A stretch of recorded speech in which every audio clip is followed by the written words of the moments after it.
What is going on, everyone? It is Foster, and if you guys been watching my channel for a while, you will know that I've always committed to not making content unless there is something to talk about and something that I think you guys need to be informed on. And of course, today, if you're watching this video now, you will know that VeVe and Ecomi have finally announced OMI reward tiers.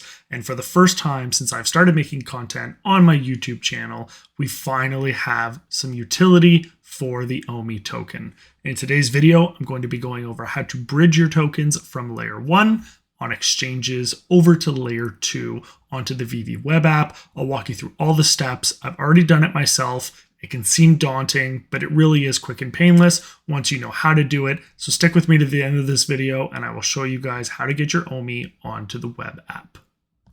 The first step in migrating your tokens from layer 1 to layer 2 is making sure that you have your OMI tokens in the correct layer 1 wallet. And what I mean by that is that currently using the IMX bridge to get your tokens from layer 1 to layer 2, it only accommodates Metamask and it only accommodates it on the web platform. So if you have Metamask right now, but you use it on mobile, you will have to log onto a computer and you will have to do the bridging through the actual web browser. If you do not have Metamask, then you can download a Metamask account at metamask.io. This is not a video on how to create a Metamask. There are hundreds of videos out there on YouTube that you can watch on how to make a Metamask. If you do not already have one, I would recommend pausing this video, going to check out one of those other videos, and then coming back once you've created that and continuing the process from there.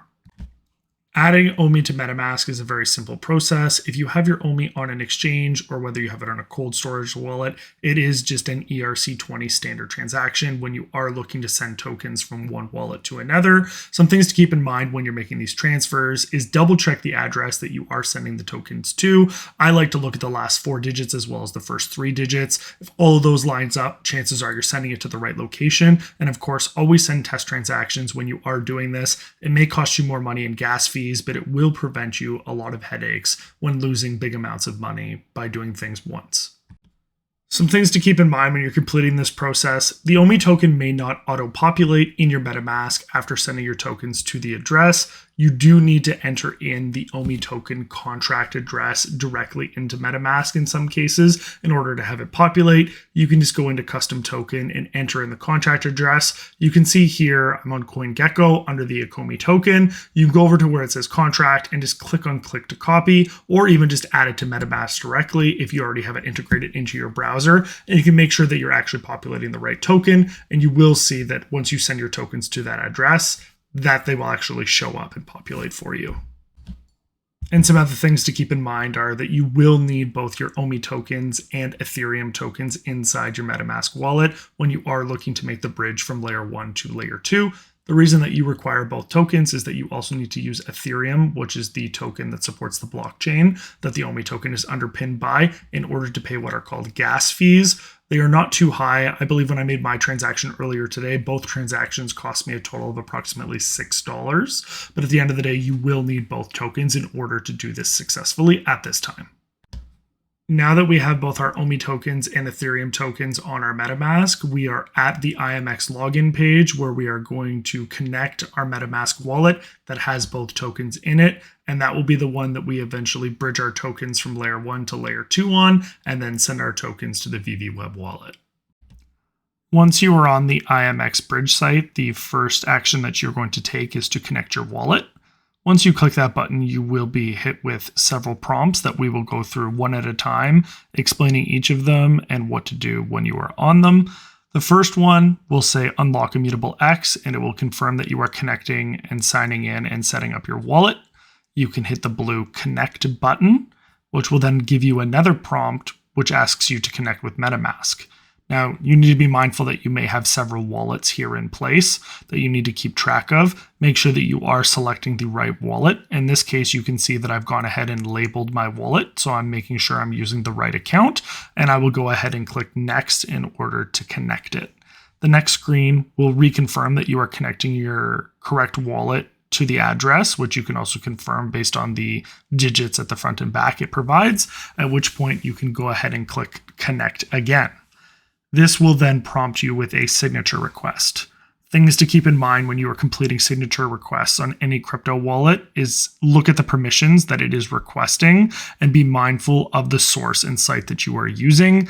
If you complete a signature request for a platform that has the ability to take action for your tokens and it's an unknown source, you could be risking all of your tokens with it being able to take it. Now, of course, in this instance, IMX is the only option available to us. I have completed and used IMX several times, and I personally have no concerns, but everyone has their own risk tolerance and should do more research on this. Once you've clicked sign, assuming that you're willing to go ahead with it, you will see a prompt that says that your setup is complete, at which point you can go ahead and close it as you will be moving on to the next step, which is depositing your OMI tokens onto IMX. Now that our setup is complete, we can deposit tokens. When you click on the button, you will see that it defaults to APE. Make sure that you switch it to OMI and select the amount that you would like to deposit. Once you click on the deposit button, you will be prompted with a deposit screen. At this point, you can choose whether you want to move some or all of the OMI that is in your MetaMask currently over to the bridge. I would always recommend, as always, sending a test transaction, but it is entirely up to you the amount that you choose to spend. Once you pick the amount up to the amount that you have in your wallet, you can click Next, and it will confirm the deposit amount. Once you're comfortable with that amount, you can then click Confirm. This will be the first time that you are prompted by MetaMask to sign a transaction for gas, to accept the transaction itself. Now, you will see a lot of information on the screen right now. If you haven't used MetaMask much or are unfamiliar to crypto, there is very little that you need to do on this screen. You can see in the top right corner that you are on the Ethereum mainnet. You are sending it from your wallet to the contract address wallet. It's indicating that the network is busy and that gas fees might be higher, but you can see here for the signing transaction, it is only about $2.60, which is actually quite low, all things considered. If you're comfortable with the amount, you can go ahead and hit confirm, but of course, if it is a very high amount, or if you do not have enough money to cover the gas fees, make sure to hit reject and you can come back at a later time and try again. You now may be prompted with a screen that, even if you're familiar with crypto, is something that you may have never seen before. It was something that really came across as a surprise to me, and that was something called the custom cap spend. I had to look into it a little bit more, and what it appears to be is it's giving permissions for the tokens that are in your wallet to be traded up from layer 1 to layer 2. I played around with it for a little bit and tried to do lower amounts other than max, and every single time I tried to do so, my transaction failed. The only time that I found that my transaction actually went through is when I picked the entire amount in order to send up. All that this is doing is approving your tokens to be transacted from layer 1 to layer 2 by the third party that is IMX. They're not taking your tokens away from you. They are just facilitating the transaction. And after I was able to complete the custom cap spend, my transaction did go through. As we can see, our balance now successfully reflects on the Immutable X bridge site, and we are just a few steps away from having our OMI on the VeVe app so we can take advantage of all the perks that will be offered inside of the ecosystem. Once we click on transfer, we can see that they ask for a receiver address and an amount. The receiver address is the address that you will be sending your OMI tokens to on layer 2, and that is something that you are able to get by logging into the OMI web wallet, which everyone has access to using the same credentials that you would use to log in to the VeVe app. Now, once again, you are logging into the OMI web wallet. You are not able to do this on the VeVe app itself, but once you are on the OMI web wallet, you can see here that under send or receive OMI, there is an OMI address, and that is your personal address, and that is where you will be sending your tokens to. You can go ahead and click copy address and go back to the Immutable Bridge site, and you can paste it into the receiver address. Then, of course, it's always recommended that you send test transactions, but for my purposes, I will be sending all of the tokens that I did send over from layer 1 to layer 2 directly onto the OMI web app because there is an additional gas fee that I did not want to incur for such a small amount of tokens. You will see now that you are prompted with the second and final gas transaction that is being requested.